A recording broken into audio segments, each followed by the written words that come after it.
All right, so this comparison is actually way closer than I expected.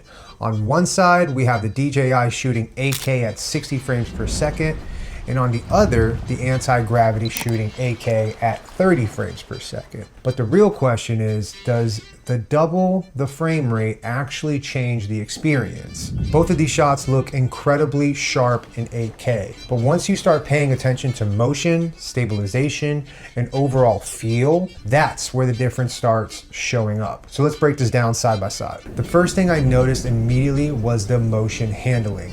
The DJI at 8K 60 frames per second just feels smoother overall, especially during the faster movements, turns, and dynamic shots. You get more fluid motion, cleaner movement between frames, and it gives the footage a more immersive feel. The anti-gravity at 8K 30 frames per second still looks detailed and cinematic, but because it's running at 30 frames per second, movement naturally feels a little less fluid during faster action.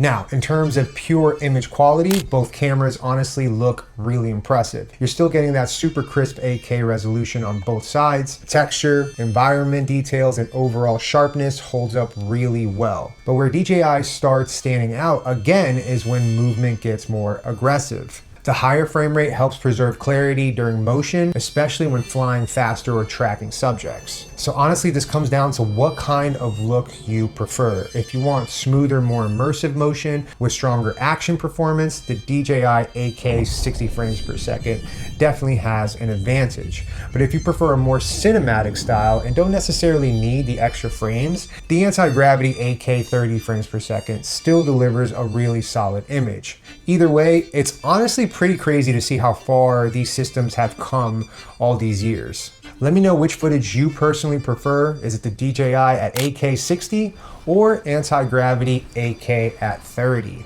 I'm curious to know which one stands out more to you. And I'll see y'all in the next one. Peace.